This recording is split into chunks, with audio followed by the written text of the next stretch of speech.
Joe Dante. Gremlins was just a sort of an odd project that Warner Brothers was very confused about, but wanted to make, because Steven wanted to make it. It was all good, like happy, you know, but let's not spend too much money. Originally, Steven wanted to make a horror film out of Gremlins, and the original script was much darker. The Gremlins ate the dog, and they killed the mom, or they bounced her head downstairs. It's pretty dark.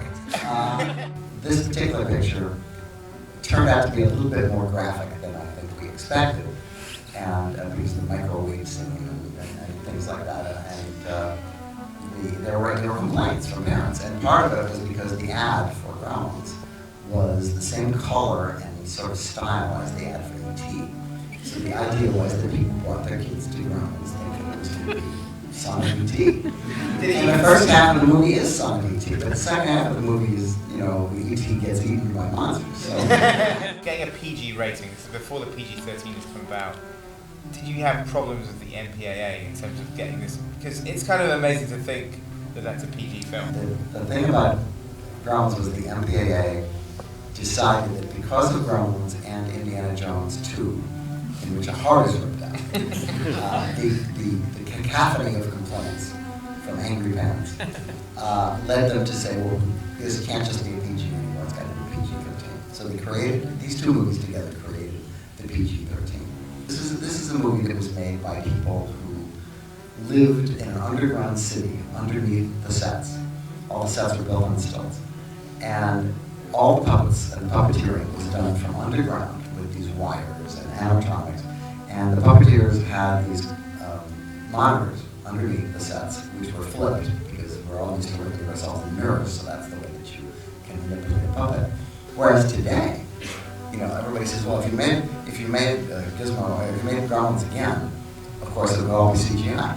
The trick is, no, it wouldn't all be CGI. A lot of it would still be puppetry, but the trick is that you could actually now take the puppeteer and put him right next to the puppet and be able to do lots better puppeteering and then take him out later. Each aspect of the puppet is controlled by a different person. You have to work it so that one eyebrow goes down at the same time the other eyebrow goes down, or else it looks like one eyebrow is going down and one eyebrow is going up. So the amount of wasted footage and stuff that we threw out is phenomenal. We had the preview from heaven that every director hopes to have, which is like all of a sudden this movie comes from nowhere, the audience doesn't know what it is, and they all love it, and they're on the ceiling, and they scream and they yell, and they have a great time. And so now all of a sudden Warner Brothers was very iffy about the movie. Well, this is pretty good. We're pretty smart. Let's take, has anybody got any questions for Joe? What kind of problems did you run into in lighting this film? Do you have any particular stories about that? Well, I'm a big fan of old movie lighting, Stanley Cortez and you know, Russell May and that kind of stuff. And John Horrow, who's my DP, was a film buff himself. And the lighting of this movie is somewhat Mario Bava-ish. You know, a lot of movies are in color because they're in color. But a lot of movies that are in color should be in black and white because they don't use the color. And it seems to me that if you're going to make a color movie, you should use the color.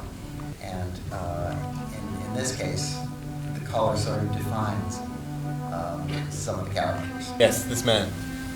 There was a lot of winks and nods sort of towards Spielbergian pop culture. Was that your idea or something? Well, it wasn't his. There was my favorite scene, which is when the E.T. doll is replaced by the Gremlin doll. That was very satisfying.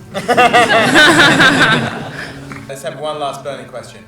We'll make it a good one. Who's got a really good one? That man. You put your hand up very confidently. This better be amazing. I've always been bummed that Judge Reinhold didn't die. He's supposed to come back and get... He has a deleted scene, right? Judge Reinhold, a nice fellow who... Good question, by the way. Got shafted in the end. Judge Reinhold does come back in the vault when they go into the bank and everything's all destroyed. Judge Reinhold he's been hiding in the vault, and he comes out and he goes a little crazy. He starts talking about some deal he made with some sheep or something. And it's on the extra deleted scenes on the DVD. And I remember going to the preview, and he was sitting behind me, and he kept saying, "Look at the vault! Look at the vault!" Listen, he came straight from work. Give it up for Mr. Joe Dante.